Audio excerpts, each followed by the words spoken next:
Hello students, કેમ છો દીકરાઓ? મજામાં?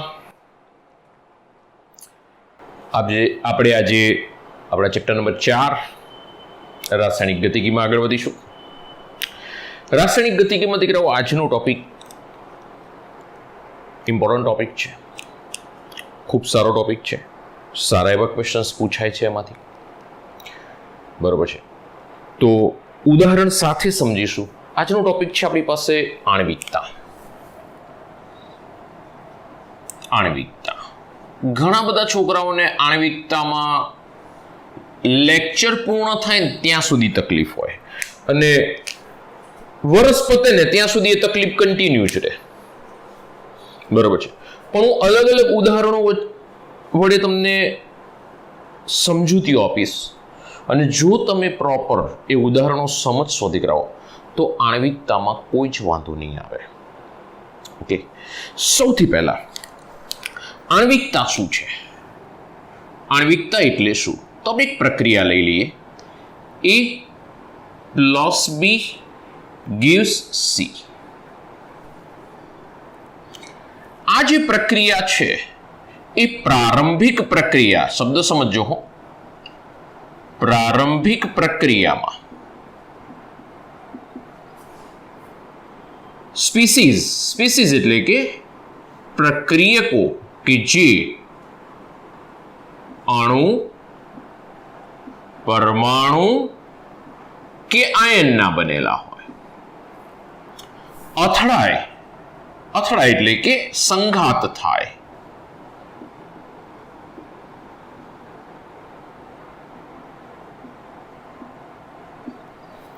અથડાય નિપજમાં એટલે કે આપણે એમ કહી શકીએ કે પ્રક્રિયા પૂર્ણ થવા,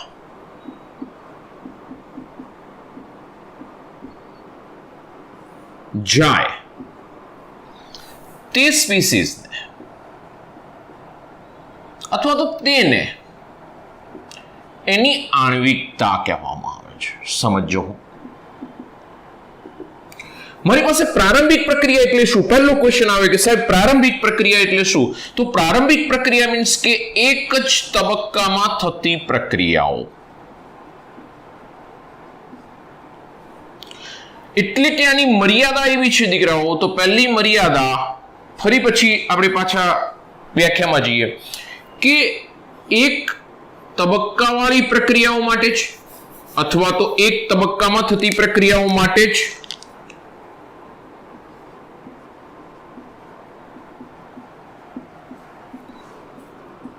થતી પ્રક્રિયાઓને જ લાગુ પાડી શકાય. બીજું, સંકીર્ણ પ્રક્રિયાઓને, સંકીર્ણ એટલે કે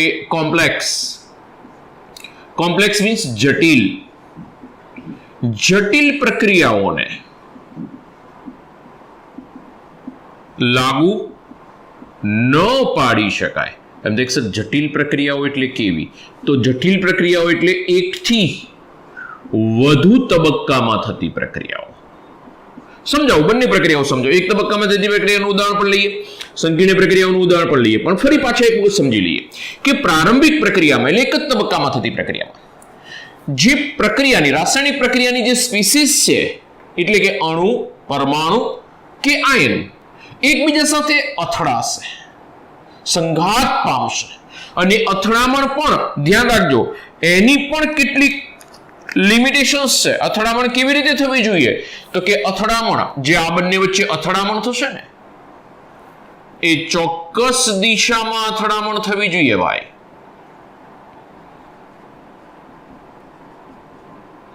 ચોક્કસ દિશામાં થવી જોઈએ અને ચોક્કસ ઉર્જા સાથે થવી જોઈએ. કઈ મિનિટ હો દીકરાઓ, કટ નથી થતું ને. ચોક્કસ દિશામાં થવી જોઈએ અને ચોક્કસ ઉર્જા એમની પાસે હોવી જોઈએ. એમ દેખ સર, ઉર્જાની ક્યાં જરૂર પડે, દિશાની ક્યાં જરૂર પડે સમજીએ છીએ બધા જ. એક 2 3 4 ચાર મુદ્દા સમજાવું છું, કમ્પ્લીટ ધ્યાન રાખજો. પ્રારંભિક પ્રક્રિયામાં સ્પીસીઝ એટલે કે અણુ, પરમાણુ કે આયન એકબીજા સાથે અથડાશે.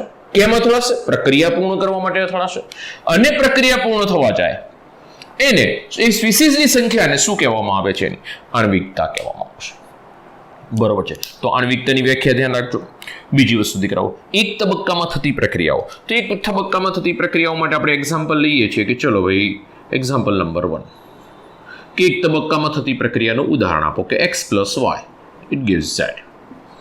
સિંગલ સ્ટેપમાં થઈ રહી છે. અથવા તો લો ને a + b ઉપરનું જ ઉદાહરણ રિપીટ કરું કે a + b it gives c. તો આ એક જ તબક્કામાં થાય છે.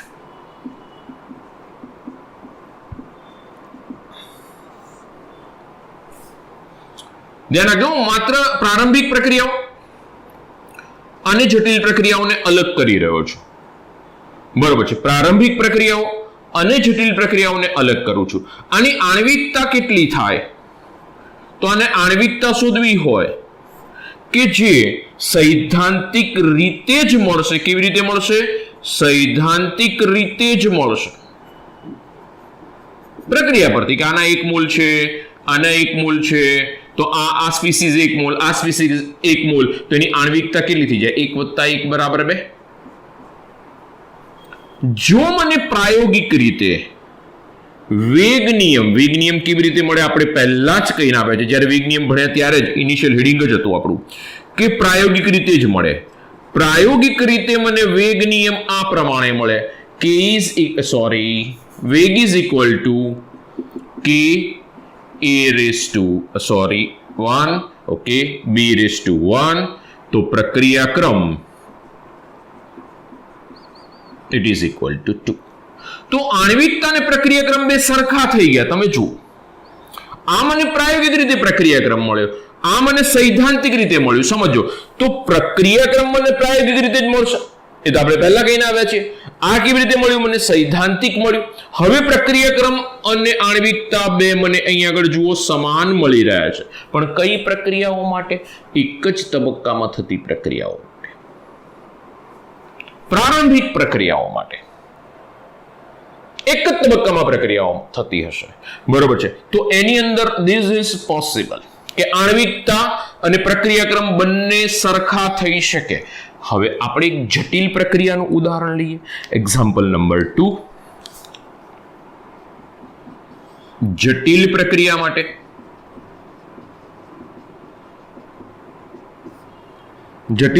માટે આગળ વધાવો તો ધ્યાન રાખજો દીકરાઓ, મારી પાસે કોઈ એક પ્રક્રિયા છે 2x + 3y = z. તો આના માટે મારી પાસે એક પ્રક્રિયાનો પહેલો તબક્કો આવો છે કે x + y = p પ્રોડક્ટ મળે. ઇટ ગિવ્સ p નિપજ મળે. પછી b p + x = q નિપજ મળે. c q + 2y = મને z નિપજ મળે. તો પ્રક્રિયા 3 તબક્કામાં થઈ દીકરાઓ. આ પ્રક્રિયાને જટિલ પ્રક્રિયા કહેવાય. હવે અહીં તમે જુઓ, p કેન્સલ થઈ જશે, q કેન્સલ થઈ જશે, x 2x, y 2y, 3y, 2x + 3y = z. ધ્યાન રાખજો. તો આ પ્રક્રિયા જટિલ પ્રક્રિયા કહેવાય. તો આ જટિલ પ્રક્રિયા માટે આણ્વિકતા લાગુ પાડી શકાય નહીં.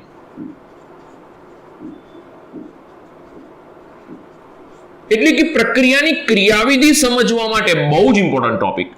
પ્રક્રિયાની ક્રિયાવિધિ સમજવા માટે આપણે આણ્વિકતાનો ઉપયોગ કરી શકીએ છીએ. મારી પાસે પ્રક્રિયા હતી 2x + 3y = z.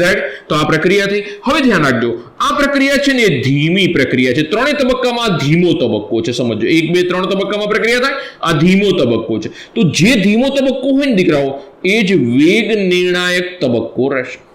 એમ દેખ સર, એવું કેમ? સમજો, જે ધીમો તબક્કો હશે જ વેગ નિર્ણાયક તબક્કો. 3 તબક્કામાં પ્રક્રિયા થઈ, પહેલા, બીજા અને ત્રીજા. એમ તો આ ઝડપથી થઈ, આનાથી વધારે ઝડપથી થઈ, પણ આ સૌથી સ્લો થઈ. તો એ જે પ્રક્રિયા થઈ રહી છે ને દીકરાઓ, એ આપણો વેગ નિર્ણાયક તબક્કો હશે. દેખ સર, વેગ નિર્ણાયક તબક્કો કેમ એ રહ્યો એ બને સમજાવો ને. તો સમજો દીકરાઓ, મારી પાસે ધારો કે એક દોડવાની ગેમ છે કે આપણે 1 કિલોમીટર દોડવા માટે એક 5 જણને ઊભા રાખ્યા છે કે જેમને 1 કિલોમીટર ડિસ્ટન્સ કાપવાનું છે. એમાં કેવું છે કે એ દોડમાં એવું છે કે એક કોમ્પિટિટર દોડે છે, આગળ વધે છે, 400 મીટર દોડે છે ને પછી એને બીજાને હાથ આપવાનો, એટલે પછી બીજો દોડવાની શરૂઆત કરે.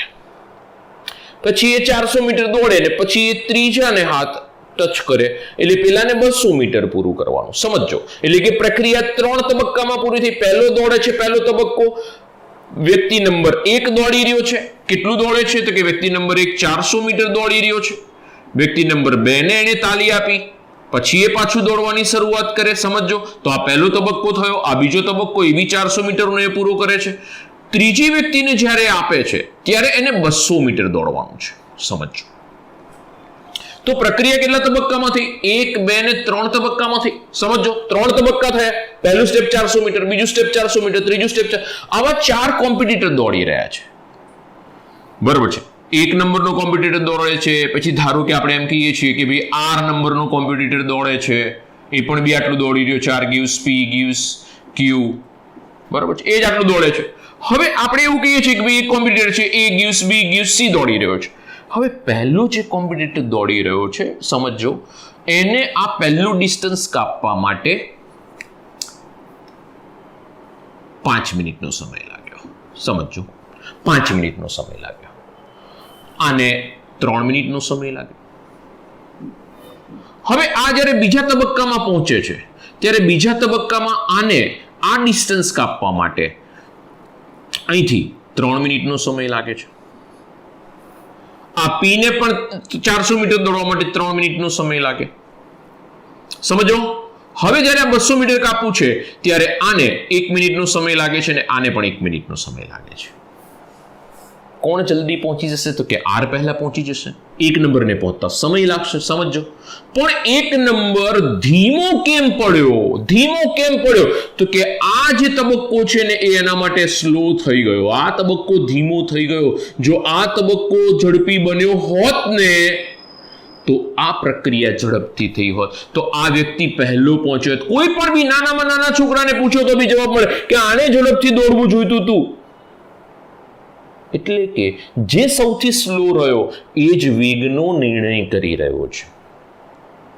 આ જ રીતે ક્રિકેટમાં શક્ય છે કે પહેલો બેટ્સમેન આવે છે કે ભાઈ 7ની એવરેજથી રમે છે, બીજો બેટ્સમેન આવે છે, આઉટ થાય, પહેલો આઉટ થાય, બીજો આવે છે, એ પણ બી 7ની એવરેજથી આવે છે, પણ ચોથો કે 5મો આવે છે, એ જો આખી એવરેજની અંદર જે 7 થી ચાલતી હતી એની જગ્યાએ એ 2 કે 3ની એવરેજ મેન્ટેન કરે, એટલે આખી મેચની એવરેજ છે ડાઉનમાં જતી રહે છે. તો એ નિર્ણાયક કોણ થઈ ગયો કે પેલો જે સૌથી ધીમો રમ્યો. ઝડપી રમવા વાળો તો સૌથી વધારે ઝડપી રમી જ રહ્યો છે, એનાથી વધારે ઝડપી રમવું શક્ય નથી. સમજો, પણ જે ધીમો રમી રહ્યો છે એ જો ઝડપથી રમશે તો વેગ વધી જશે. 3ની એવરેજ વાળી વ્યક્તિ જો 5ની એવરેજ કે 7ની એવરેજ મેન્ટેન કરવા પ્રયત્ન કરશે તો ધીસ ઇઝ પોસિબલ કે એ વેગમાં વધારો કરશે. પણ જે 7ની એવરેજ થી રમી રહ્યો છે એના પાસે એક્સપેક્ટેશન એવી ન રખાય કે એ 10ની એવરેજ થી રમે. This is not possible. એનાથી શક્ય છે એટલું ઝડપથી કરી રહ્યો છે, પણ જે ધીમે કરી રહ્યો છે એના પર આધારિત છે. એટલે કોઈ પણ બી રાસાયણિક પ્રક્રિયાનો વેગ, હવે પછી ધ્યાન રાખજો, દરેક જગ્યાએ સૌથી ધીમા તબક્કા પર આધારિત છે. આપણે અહીંથી કાલુપુર જવું છે અમદાવાદ, તો અહીંથી કાલુપુર જવું હોય દીકરાઓ, ગાંધીનગરથી મારે કાલુપુર જવું છે, તો આપણે કોઈ પણ બી કાલુપુર આપણું વેઇટ કરી રહ્યું છે અને ફોન કરીએ છીએ ત્યારે એક જ કહીએ છીએ કે ભાઈ હું અહીંથી નીકળી ગયો છું, હું ગાંધીનગરથી સાબરમતી સુધી તો બહુ ઝડપથી પહોંચીશ, પણ સાબરમતીથી કાલુપુર પહોંચતા મને જો ટ્રાફિક ઓછું નડશે તો હું ઝડપથી પહોંચું છું, નીકળા સમય જશે. તો મારી સ્પીડ અહીંથી સાબરમતી જવા સુધી તો એક જ સરખી 100ની સ્પીડે હું પહોંચી ગયો, બસ પતી ગયું ત્યાં આગળ સુધી. પણ પછી સાબરમતીથી કાલુપુર પહોંચતા જો મારી ગાડીને 25 કિલોમીટર પ્રતિ કલાકની ઝડપથી હું ચલાવી શકું છું, તો એનો અર્થ એવો થયો કે મારે મોડું પહોંચવા માટે બીજો તબક્કો ઇમ્પોર્ટન્ટ છે કે સાબરમતીથી કાલુપુર. આપણે પહોંચ્યા પછી પણ એવું કહેતા આવીએ છીએ ઘણી બધી જગ્યાએ કે આ જગ્યાએ ટ્રાફિક ના નડ્યો હોત ને, એટલે કે ગાડીની સ્પીડ જો ધીમી ન થઈ હોત ને તો હું વહેલો પહોંચી જાત. એટલે કે તમારો વેગ નિર્ણાયક તબક્કો છે. જે ધીમો તબક્કો છે એ વેગ નિર્ણાયક તબક્કો છે. સમજો, ધીમો તબક્કો છે એ વેગ નિર્ણાયક તબક્કો છે. તો દીકરાઓ હવે પછી ધ્યાન રાખજો બીજું કે આ જટિલ પ્રક્રિયાઓ માટે આણ્વિકતા આપણે નક્કી કરી શકતા નથી. તો આજે એક નવી વસ્તુ આવી, જટિલ પ્રક્રિયાઓ માટે વેગ નિર્ણાયક તબક્કો કયો રહેશે કે જે સૌથી સ્લોએસ્ટ સ્ટેપ છે. હવે પછી યાદ રહેવું જોઈએ. તો હવે જટિલ પ્રક્રિયાઓને અત્યારે હું સાઈડ પર મૂકી દઈશ. હા, આની અંદર આણ્વિકતા નક્કી કરવી હોય તો એબીસી માં કોની આણ્વિકતા કામ આવશે? ઈની. એબની પરથી આણ્વિકતા આવશે, પણ અત્યારે લઈને છોડો, આપણે એમાં જવાનું નથી. જટિલ પ્રક્રિયાઓ આપણે સાઈડ પર મૂકવાની છે, આપણે પ્રારંભિક પ્રક્રિયાઓમાં જ જવાનું છે. બરોબર છે. તો આપણી પાસે બે વસ્તુ આવી, એક તબક્કાની પ્રક્રિયાઓ, પ્રારંભિક પ્રક્રિયાઓ આપણે પૂર્ણ કરી, જટિલ પ્રક્રિયાઓ આપણે પૂર્ણ કરી. હવે એમ થાય ચોક્કસ દિશામાં અથડામણ એટલે શું? ઓકે, ચોક્કસ દિશામાં અથડામણમાં જઈએ છીએ. એક વખત ફરીથી આની ઉપર ધ્યાન રાખજો. A + B = C. આની અંદર એક તત્વ યુગ્મિતીય ગુણાંક છે, આનો પણ તત્વ યુગ્મિતીય ગુણાંક 1 છે. બરોબર છે. તો એની આણ્વિકતા કેટલી થાય? આ એક સ્પીસીસ, એક મૂળ સ્પીસીસ, આ પણ બી એક મૂળ સ્પીસીસ. તો અહીં આગળ આણ્વિકતા મને કેટલી મળશે? 1 + 1 = 2. પ્રાયોગિક આ પ્રક્રિયાને પ્રાયોગિક રીતે નક્કી કરવામાં આવ્યું. વેગ નિયમ સર પ્રાયોગિક રીતે હા, સાંદ્રતા બમણી કરતા વેગ બમણો થાય છે કે નથી થતો, સાંદ્રતા બમણી કરતા વેગ કેટલો થાય છે, કેટલા ઘણો થાય છે, તો એ બધાનો અભ્યાસ કર્યો અને એની ઉપરથી આપણને અહીં આગળથી મળી જશે. તો આ વેગ નિયમ મળશે, એની પરથી પ્રક્રિયાક્રમ પણ મને 2 મળી ગયો. એટલે કે જો પ્રારંભિક પ્રક્રિયાઓ હશે, સાદી પ્રક્રિયાઓ હશે, તો આ પ્રક્રિયાઓ એક જ તબક્કામાં થતી હશે, તો એમાં જે આણ્વિકતા અને પ્રક્રિયાક્રમ છે બંને સરખા થઈ શકે છે. આણ્વિકતા સૈદ્ધાંતિક રીતે નક્કી થાય છે, વેગ નિયમ એટલે કે પ્રક્રિયાક્રમ એ પ્રાયોગિક રીતે નક્કી થાય છે. હંમેશા ધ્યાન રાખજો, પ્રક્રિયાક્રમ પ્રાયોગિક રીતે નક્કી થશે અને આણ્વિકતા સૈદ્ધાંતિક રીતે નક્કી થશે. તો એનો અર્થ એવો થયો કે પ્રક્રિયાની આણ્વિકતા અને પ્રક્રિયાક્રમ જો સમાન થઈ જાય ને તો આપણે કહી શકીએ કે એક પ્રક્રિયા એક જ તબક્કામાં થતી હશે. એટલે પ્રક્રિયાની ક્રિયાવિધિ પણ આપણે જાણી શકીએ છીએ. ઘણા બધાને ક્વેશ્ચનો હતા સર ક્રિયાવિધિ કેવી રીતે જાણી શકાય? સમજો મારી વસ્તુ કે હું એમ કહું છું કે સૈદ્ધાંતિક રીતે મને આણ્વિકતા 2 મળી, પ્રાયોગિક રીતે મને પ્રક્રિયાક્રમ 2 મળી ગયો, 2 સરખા થઈ ગયા. હા, થઈ ગયા. તો કહી શકીશું કે આ બંને સરખા થયા, મીન્સ કે આ પ્રક્રિયા એક તબક્કામાં થતી હશે. બરોબર છે. પ્રારંભિક પ્રક્રિયા હશે, એક જ તબક્કામાં થતી હશે, સાદી પ્રક્રિયા હશે. તો દીકરાઓ થોડું ધ્યાન રાખજો. તો આ રીતે પ્રક્રિયાની ક્રિયાવિધિ સમજવા માટે પણ ઉપયોગી છે આણ્વિકતા. ઓકે, ચોક્કસ દિશામાં અને ઉર્જા વિશે ચર્ચા કરવા જવું છે એ પહેલા ફટાફટ એક વખત સ્ક્રીનશોટ લઈ લો અને નેક્સ્ટ ઉદાહરણો પણ લેવા છે બીજા. બરોબર છે. તો આ એક સિમ્પલ એક્ઝામ્પલ લીધા છે આપણે, પછી પ્રક્રિયાના ઉદાહરણો લઈએ. ફટાફટ એક સ્ક્રીનશોટ લઈ લો, આગળ વધીશું. એક તબક્કાની પ્રક્રિયાઓ અને જટિલ પ્રક્રિયાઓ આપણે જોઈ લીધી. હવે આગળ વધીએ કે ભાઈ ચોક્કસ દિશા એટલે શું? જો પ્રક્રિયાઓ જટિલ છે સમજો તો ધીમા તબક્કા પર વેગ આધારિત રહેશે. સૌથી ધીમા તબક્કા પર એ જ વેગ નિર્ણાયક તબક્કો. બરોબર છે. ધીમો તબક્કો એ જ વેગ નિર્ણાયક તબક્કો. એક આણ્વીય પ્રક્રિયાઓ એટલે કે એવું કહી શકાય એક જ સ્પીસીસ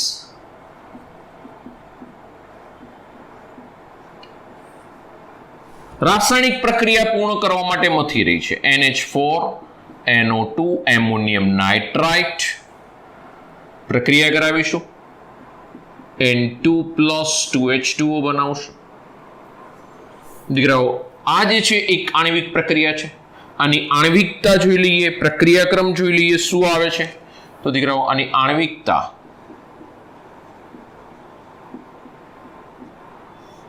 એ કઈ રીતે આવશે? આણ્વિકતા કઈ રીતે આવશે? સૈદ્ધાંતિક રીતે. કેટલી હશે? 1 હશે. પ્રક્રિયાક્રમ કેટલો હશે?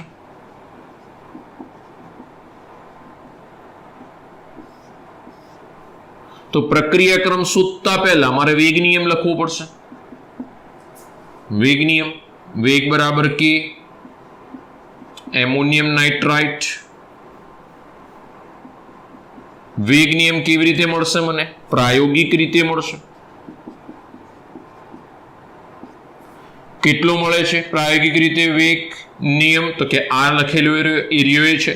તો પ્રક્રિયાક્રમ કેટલો મળ્યો દીકરાઓ મને? તો કે પ્રક્રિયાક્રમ મને 1 મળી ગયો. Okay, complete. તો જુઓ તમે, આણ્વિકતા એ જ મને પ્રક્રિયાક્રમ મળી ગયો. યસ.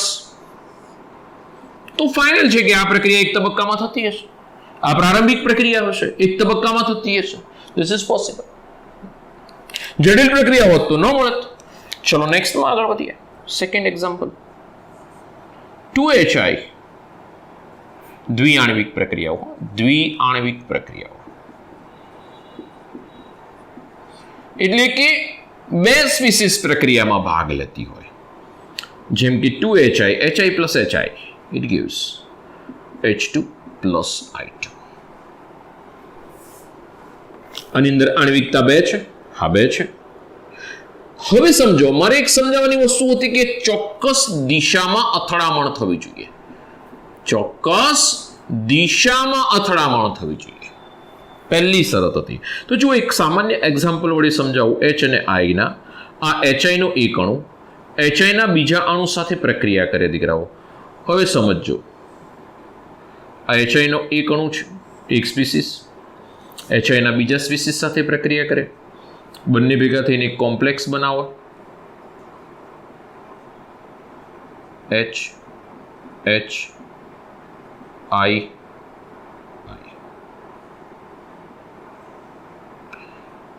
અહીંથી આ અર્ધચંદ્રાકાર તૂટી જશે. આ કોમ્પ્લેક્સ કહેવાશે, સંકીર્ણ કહેવાશે, અને પ્રોડક્ટ હશે H2 plus I2. અહીંથી બ્રેક થાય, આ જગ્યાએથી તૂટી જશે અને H2 plus I2 નીપજ હશે. ઓકે, ચલો બીજી પ્રક્રિયા એક લઈ લઈએ. આની આ જ પ્રક્રિયામાં બીજી રીતે જો અથડામણ વિચારીએ તો આમ થવી જોઈએ. બીજી શક્યતા, સેકન્ડ શક્યતા શું છે? HI H gives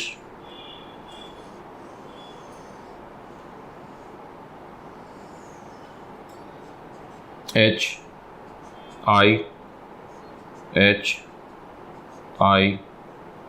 ચલો આને અહીંથી બ્રેક કરીશું તો પ્રોડક્ટ શું હશે? તો કે એની જ નિપજ મળશે, એટલે કે પ્રક્રિયક હતો એ જ નિપજ મળે છે. તો પ્રક્રિયક હતો એ નિપજ મળે છે તો એની પ્રક્રિયા થઈ એવું કહેવાય નહીં. તો આ યોગ્ય દિશાની અથડામણ કહેવાય, યોગ્ય દિશામાં સંઘાત કહેવાય. સમજો, સંઘાત પણ કેવો થયો? અથડામણ તો થઈ, અહીં બી થઈ અથડામણ, પણ આ અથડામણ થઈ છે એ ચોક્કસ દિશામાં નથી. આ યોગ્ય અથડામણ નથી. આ અથડામણથી મને નિપજ નથી મળતી, આ અથડામણથી મને નિપજ મળે છે, યસ મળે છે. તો આ યોગ્ય દિશામાં સંઘાત કહેવાશે, ચોક્કસ દિશામાં સંઘાત કહેવાશે, જેનાથી મને નિપજ મળી રહી છે, પ્રોડક્ટ મળે છે. બીજી વસ્તુ છે કે ચોક્કસ ઉર્જા હોવી જોઈએ, એવો શબ્દ હતો. તો જુઓ તમે દીકરાઓ, આ એક જૂનો બંધ તૂટી રહ્યો છે. H અને I વચ્ચેનો, H અને I વચ્ચેનો બંધ તૂટે છે અને HH વચ્ચે બંધ બની રહ્યો છે, II વચ્ચે બંધ બની રહ્યો છે. તો આની પાસે એટલી સફિશિયન્ટ ઉર્જા હોવી જોઈએ કે આ બંધ તૂટે અને નવો બંધ બને, એના માટે એની પાસે સફિશિયન્ટ ઉર્જા હોવી જોઈએ. જો એ નહીં હોય તો આ પ્રક્રિયા નહીં થાય, તો જૂનો બંધ તૂટશે જ નહીં ને. એટલે કે બે શરતનું પાલન થવું જોઈએ. શરત નંબર 1, અથડામણ ચોક્કસ દિશામાં હોવી જોઈએ, અને શરત નંબર 2, એની પાસે ચોક્કસ ઉર્જા હોવી જ જોઈએ. આ પ્રક્રિયા છે દ્વિઆણ્વિક પ્રક્રિયા છે. આ પ્રક્રિયા માટે જો હું આગળ વધું છું, સમજો દીકરાઓ, તો આ પ્રક્રિયા માટે હું એવું કહી શકું કે એની આણ્વિકતા કેટલી? આણ્વિકતા શેના પરથી નક્કી થાય? તો કે આણ્વિકતા સૈદ્ધાંતિક રીતે પ્રક્રિયા પરથી નક્કી થાય, કે જે 2 છે. પ્રાયોગિક રીતે શું નક્કી થશે? તો કે પહેલા વેગ નિયમ ને પછી એની ઉપરથી પ્રક્રિયાક્રમ. તો પ્રક્રિયાક્રમ નક્કી કરવો છે મને, કેવી રીતે મળશે? તો આ પ્રાયોગિક રીતે મળશે. આ કેવી રીતે મળશે? સૈદ્ધાંતિક મળશે. ઇક્વેશન પરથી ડાયરેક્ટ લખવાનું છે. તો પ્રક્રિયાક્રમ મને અત્યારે હાલ વેગ નિયમ ઉપરથી 1 + 1 પ્રક્રિયાક્રમ મને અહીં આગળ 2 મળે જ છે ડાયરેક્ટલી. તો તમે જોઈ શકો આણ્વિકતા પ્રક્રિયા કે બે સમાન થઈ ગયા? હા, સમાન થઈ ગયા. તો આ પ્રક્રિયા કેવી હશે? તો કે આ પ્રક્રિયા પ્રારંભિક પ્રક્રિયા હશે. સમજો, ઓછામાં ઓછા ધ્યાન રાખજો, 3 સ્પીસીસ સુધી શક્ય છે, 3 થી વધારે, એટલે 3 કે તેથી વધારે સ્પીસીસ માટે આણ્વિકતા અને પ્રક્રિયાક્રમ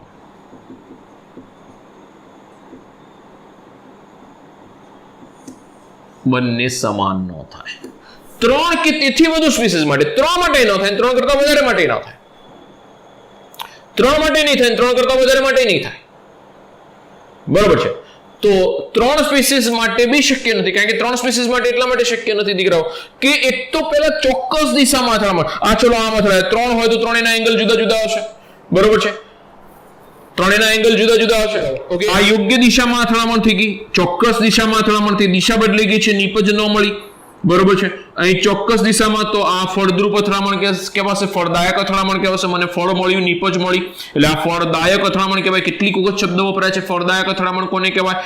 ચોક્કસ દિશામાં થતી અથડામણ ફળદાયક. હા, એની પાસે ઉર્જા પણ હોવી જ જોઈએ, અમુક ઉર્જા હોવી જોઈએ, એટલે ચોક્કસ ઉર્જા હોવી જોઈએ. એના કરતા ઓછી ઉર્જા હશે તો આ બંધ તૂટશે નહીં અને નવા બંધ બનશે નહીં. બરોબર છે.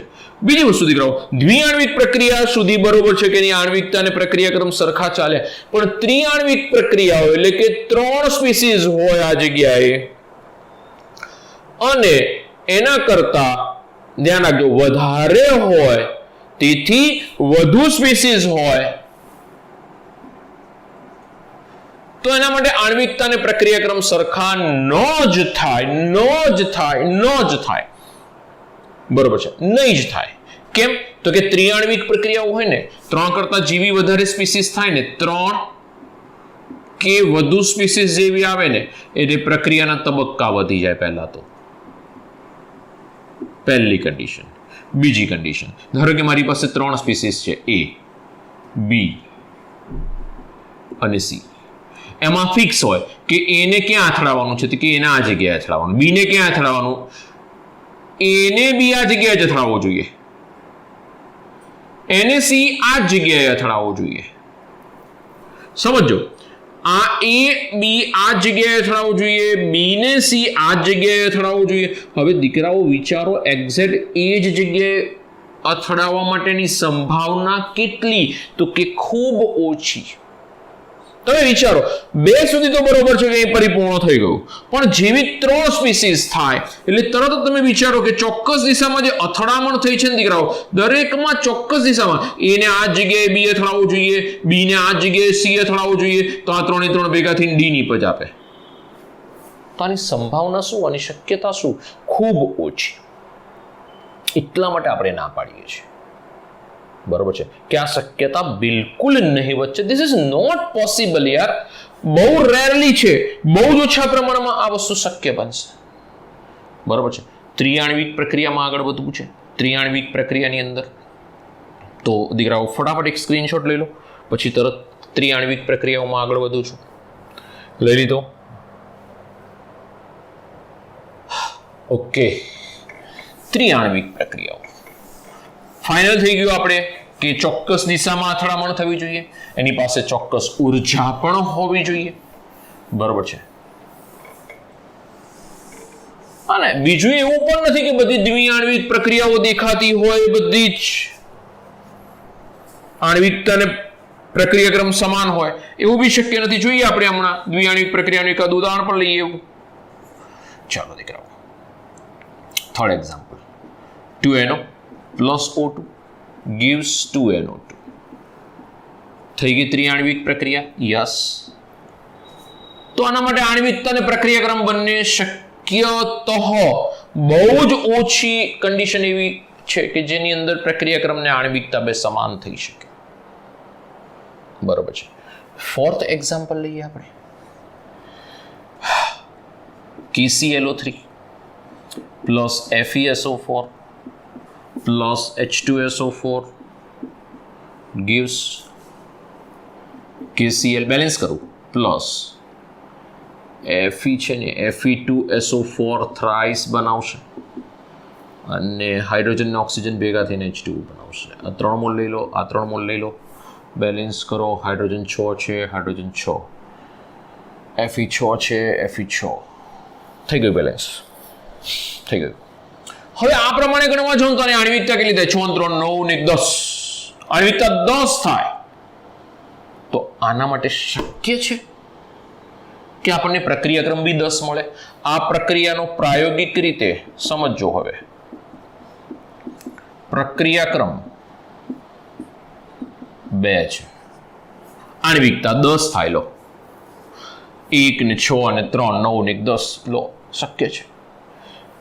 તો દીકરાઓ ધીસ ઇઝ નોટ પોસિબલ યાર, ધીસ ઇઝ નોટ પોસિબલ, અશક્ય નથી. બરોબર છે. બીજી વસ્તુ કે હા, પ્રક્રિયાક્રમ બદલાઈ ગયો, જોઈ લો તમે. 3 કે 3 કરતા વધારે જીવી સ્પીસીઝ આવી ગઈ એટલે તરત જ પ્રક્રિયાક્રમ બદલાઈ ગયો છે. બરોબર. નેક્સ્ટમાં દીકરાઓ આપણે આગળ વધીએ.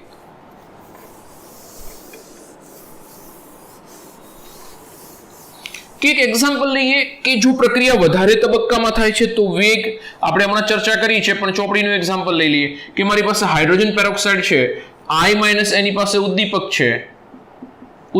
છે, પ્રક્રિયા કરે, H2O + OI- બનાવશે. યસ, આ પહેલો તબક્કો.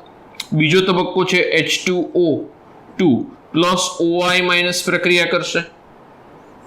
બીજા તબક્કાની અંદર બનાવી દેશે H2O + O2. આ તબક્કો 1, આ તબક્કો 2. તો આ બંને તબક્કામાં ધીમો તબક્કો કયો છે? તો કે આ તબક્કો એ ધીમો તબક્કો છે. જો આ ધીમો તબક્કો હોય તો એ જ વેગ નિર્ણાયક તબક્કો થઈ જશે.